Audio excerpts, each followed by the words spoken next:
Hello friends, welcome to Katiyar DK education point. I am Divya और आज हमारी ईवीएस की क्लास है। ये क्लास आपकी सीटेट पेपर 1 के लिए है। तो चलिए अपनी क्लास को शुरू करते हैं। पहला क्वेश्चन है, हमारे देश के लगभग हर हिस्से में खाना खाते समय मिर्च डाली जाती है। अब यहाँ पे हरी मिर्च की बात हो रही बेटा। हमारे देश से जो व्यापारी आए, मतलब हमारे देश में जो व्यापारी आए थे उनके द्वारा मिर्ची लाई गई थी। तो आप बताइए कि कौन से देश के वो व्यापारी थे जो हरी मिर्ची लाए थे।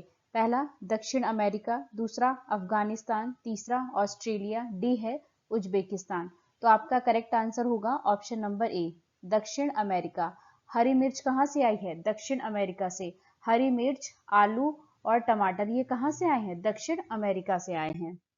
अगला क्वेश्चन है, विद्यार्थियों की पर्यावरण की समझ को विकसित करने के लिए निम्नलिखित में से कौन सा अनुभव अत्यंत महत्वपूर्ण है? अब आपको विद्यार्थियों की जो पर्यावरण की समग्र समझ है, समग्र मतलब संपूर्ण समझ को विकसित करने के लिए आप इसमें से कौन से अनुभव को महत्वपूर्ण मानते हैं बेटा? पहला प्रासंगिक अनुभव, दूसरा अमूर्त अनुभव। अनुभव कैसे होने चाहिए? मूर्त अनुभव होने चाहिए बच्चे के। तीसरा है वैश्विक से स्थानीय अनुभव। हमेशा स्थानीय से वैश्विक अनुभव होने चाहिए, है ना। पहले वैश्विक नहीं, पहले हम स्थानीय अनुभव देंगे, उसके बाद वैश्विक पे जाएंगे। इसी तरह से पहले मूर्त अनुभव होने चाहिए, फिर अमूर्त होने चाहिए। डी है समावेशी अनुभव। तो आप बताइए इसमें से कौन सा ऑप्शन आपका करेक्ट होगा बेटा? ऑप्शन नंबर ए आपका करेक्ट हो जाएगा, प्रासंगिक अनुभव। नेक्स्ट क्वेश्चन है आपका, निम्नलिखित में से कौन सा डिजाइन सौराष्ट्र गुजरात में रंगोली और कढ़ाई के लिए प्रयोग किया जाता है? पहला चौक पूर्णा, दूसरा नांग गुम्फन, तीसरा मदाना, डी आरीपन। तो आप बताइए बेटा, गुजरात सौराष्ट्र गुजरात में रंगोली और कढ़ाई में जो है कौन सा डिजाइन आपको देखने को मिलता है? ऑप्शन नंबर बी आपका करेक्ट हो जाएगा, नांग गुम्फन। ये क्या होता है नांग गुम्फन? आपने देखा होगा, आपकी जो एनसीईआरटी की ईवीएस की बुक है बेटा, उसमें भी एक डिजाइन बनी होती है, जैसे सांप का जो फन होता है ना, उस तरीके से कुछ होती है ये डिजाइन, है ना। अगला क्वेश्चन है आपका, कक्षा 5 के ईवीएस के विद्यार्थी अनुमान लगाते हैं कि एक छोटे डिब्बे को भरने के लिए कितने चने के दानों की आवश्यकता होती है। अब बच्चा क्या लगा रहा है? अनुमान लगा रहा है ना। इस क्रियाकलाप के द्वारा कौन से कौशल का विकास होगा? पहला वर्गीकरण, दूसरा संप्रेषण, तीसरा प्रयोग करना या फिर अनुमान लगाना। आप बताइए क्या किसी तरीका का वर्गीकरण हो रहा है उसमें? नहीं। संप्रेषण हो रहा है? नहीं। प्रयोग? नहीं। बच्चा क्या कर रहा है? अनुमान लगा रहा है कि छोटे डब्बे को भरने के लिए हमें कितने चने चाहिए। तो फिर उसमें से कौन सा उसका कौशल का विकास हो रहा है? ऑप्शन नंबर डी आपका करेक्ट हो जाएगा, अनुमान लगाना। नेक्स्ट क्वेश्चन है, पौधों के ऊपरी भागों से वाष्प के रूप में जल की जो क्षति होती है उसे क्या कहते हैं बेटा? पहला ऑप्शन है प्रकाश संश्लेषण, दूसरा वृद्धि, तीसरा वसन या फिर वाष्पोत्सर्जन। तो ऑप्शन नंबर डी आपका करेक्ट हो जाएगा, उस क्रिया को क्या कहते हैं? वाष्पोत्सर्जन, है ना। ऑप्शन नंबर डी आपका करेक्ट हो जाएगा। नेक्स्ट क्वेश्चन है आपका, विशेष प्रकार का नृत्य जिसे चिराऊ कहते हैं कहाँ के लोगों द्वारा किया जाता है? पहला असम, दूसरा मिजोरम, तीसरा ओडिशा या फिर झारखंड। तो आप बताइए चिराऊ नृत्य कहाँ का है? मिजोरम का। ऑप्शन नंबर बी आपका करेक्ट हो जाता है, चिराऊ नृत्य कहाँ का है? मिजोरम का है। नेक्स्ट क्वेश्चन है आपका, हमारे देश में भोजन के लिए बंद गोभी मटर की मांग दिनों दिन बढ़ती जा रही है। यह हमारे देश के किस हिस्से से, हमारे देश में किस देश से लाए गए थे? अब आपको बताना है कि जो ये बंद गोभी है और ये जो मटर है, ये किस देश से हमारे देश में लाए गए थे? पहला ऑप्शन है आपका यूरोप, दूसरा दक्षिण अफ्रीका, तीसरा दक्षिण अमेरिका या फिर मिस्र। तो आप बताइए बेटा, जो बंद गोभी है और वो मटर है वो कहाँ से आए थे? तो ऑप्शन नंबर ए आपका करेक्ट हो जाएगा, यूरोप से आए थे।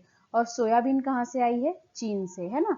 अगला क्वेश्चन है आपका, परिवार एवं मित्र पाठ के पूर्ण होने पर चेतन विद्यार्थियों का इकाई परीक्षण लेने के लिए कहता है।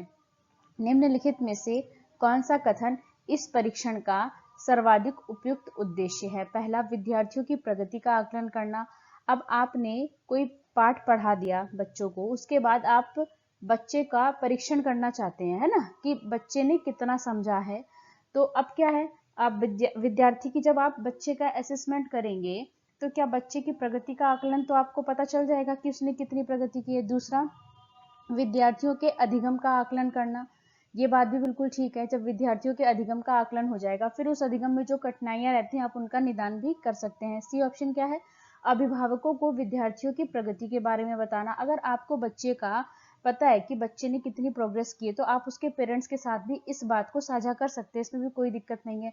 डी ऑप्शन क्या कहता है? विद्यार्थियों को उत्तीर्ण और अनुत्तीर्ण घोषित करना। एक बात बताइए, क्या ये करना चाहिए हमें कि उत्तीर्ण और अनुत्तीर्ण घोषित करेंगे हम बच्चों को? नहीं, ये हम नहीं करेंगे। तो डी ऑप्शन ही आपका गलत हो जाएगा, बाकी ऊपर के तीनों ही आपके ठीक हैं। तो ए बी सी आपका करेक्ट है। ऑप्शन नंबर सेकंड में देखिए बेटा, ए बी सी आपका करेक्ट हो जाता है, डी आपका गलत है। तो ए बी सी आपका करेक्ट होगा। नेक्स्ट क्वेश्चन है आपका, निम्नलिखित में से कौन सा पर्यावरण अध्ययन पाठ्यक्रम के सुझावित प्रकरणों का उप प्रकरण है? बताइए आप। आपकी जो ईवीएस की बुक्स है उसमें कितनी थीम है? 6 थीम है आपकी। आपको पता भी होगा, पहली थीम क्या है? Family and friends. दूसरा फूड, वाटर, शेल्टर, ट्रेवल, और लास्ट है things we make and do. ये आपकी 6 थीम है।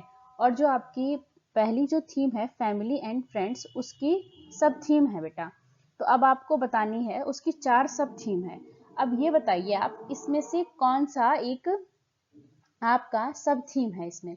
तो फैमिली एंड फ्रेंड्स क्या है? ये तो एक थीम है। फूड भी क्या है? थीम है। Things we make and do, ये क्या है? थीम है। लेकिन जो एनिमल है बेटा, ये आपकी सब थीम है। तो आपसे सब थीम के बारे में ही पूछा गया था, तो ऑप्शन नंबर सी आपका करेक्ट हो जाएगा। ये सब थीम किसकी है? फैमिली एंड फ्रेंड्स की सब थीम है एनिमल, है ना बेटा? तो ये ऑप्शन नंबर सी क्या है? सब थीम है, यही आपका करेक्ट आंसर हो जाएगा। नेक्स्ट क्वेश्चन है आपका, पर्यावरण अध्ययन के सीखने के आकलन का एक उदाहरण कौन सा है? पहला ऑप्शन है कार्यपत्रक के द्वारा विद्यार्थियों को भारत के मानचित्र पर भारत के तटीय राज्यों को खोजना। दूसरा, विद्यार्थियों को अगले स्तर में भेजने के लिए वार्षिक परीक्षाएं लेना। तीसरा, पर्यावरण अध्ययन अवधारणाओं के निष्पादन के स्तर को ज्ञात करने के लिए अर्धवार्षिक परीक्षा लेना। डी ऑप्शन है अभिभावकों को उनकी उपलब्धियों के विषय में बताने के लिए प्रत्येक इकाई के अंत में परीक्षा लेना। अब बच्चे के सीखने का आपको आकलन करना है, असेसमेंट फॉर लर्निंग, है ना? तो अब बताइए किसका, बच्चे को आपने कुछ बताया, अब आप ये जानना चाह रहे हैं कि बच्चे ने कितना सीखा है। आपने तो पढ़ा दिया, उसके बाद आप बच्चे का आकलन कर रहे हैं। तो इन चारों ऑप्शन में कौन सा?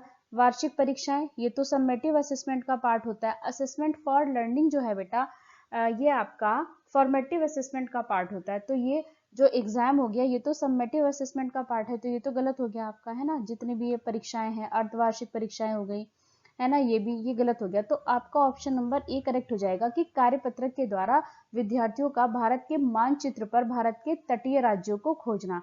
इससे क्या होगा? ये आपका फॉर्मेटिव असेसमेंट का पार्ट होता है। तो असेसमेंट फॉर लर्निंग का एक अच्छा उदाहरण क्या है? यही है कि आप बच्चे को एक मैप दें और उसमें आप कहें कि जो तटीय राज्य हैं उनको आप खोजिए, है ना?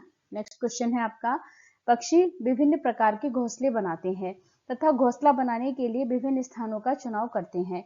निम्नलिखित में से कौन से पक्षी पेड़ के तने में अपना घोंसला बनाते हैं? पेड़ का जो तना होता है ना बेटा, इसमें अपनी चोंच से छेद करके यहाँ पे अपना घोंसला बनाते हैं ना। तो आप बताइए कि कौन है ऐसे जो पेड़ के तने में अपना घोंसला बनाते हैं? पहला कौवा, दूसरा बसंत गौरी, तीसरा शकरखोरा, या फिर टेलर बर्ड या दर्जिन दर्जिन चिड़िया, है ना? तो आप बताइए बेटा, पेड़ के तने में जो चोंच मार मार के जो घोंसला बनाते हैं, उसमें छेद करते हैं, वहां के कीड़े मकोड़े खाते हैं और अपना घोंसला बनाते हैं। तो ऑप्शन नंबर बी आपका करेक्ट हो जाएगा, बसंत गौरी बारबेट। ये क्या करती है? पेड़ के तने में अपना घोंसला बनाती है। नेक्स्ट क्वेश्चन है आपका, पटसन का रेशा पटसन के पौधे के किस भाग से प्राप्त होता है? पहला बीज, दूसरा पत्ती, तीसरा फूल, या फिर तना। तो जो पटसन का रेशा होता है बेटा, वो तने से प्राप्त होता है। पटसन के पौधे के तने से प्राप्त होता है। ऑप्शन नंबर डी आपका करेक्ट हो जाता है। नेक्स्ट क्वेश्चन है आपका, रोनाल्ड रॉस की कहानी को पर्यावरण अध्ययन की पाठ्य पुस्तक में स्थान दिया गया। इसे स्थान देने का उद्देश्य है?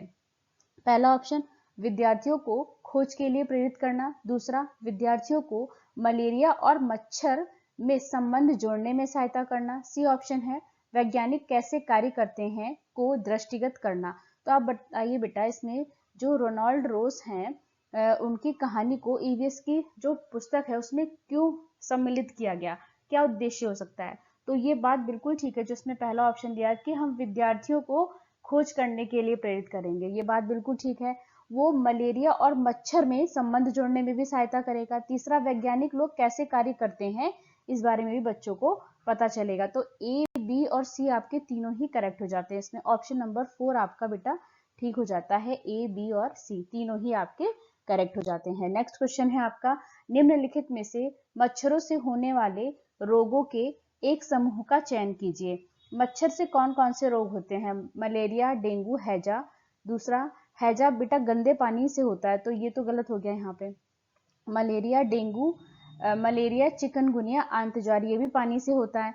तो डेंगू, मलेरिया, चिकनगुनिया यही आपका करेक्ट हो जाएगा। और यहाँ भी हैजा है तो ये भी गलत हो गया, अंतजार भी है यहाँ पे, है ना। तो ये है कि बेटा डेंगू, मलेरिया और चिकनगुनिया ये किससे होने वाले रोग हैं? ये मच्छर से होने वाले रोग हैं आपके। नेक्स्ट क्वेश्चन है आपका, इस बीमारी की दवाई सिनकोना नामक पेड़ की छाल से बनती है। इस बीमारी को दूर करने के लिए तालाबों और जलाशयों में मछलियां डाली जाती हैं। यह बीमारी कौन सी है? जो सिनकोना पेड़ की छाल से जो दवाई बनती है बेटा, वो कौन सी दवाई बनती है? उस दवाई का नाम क्या है?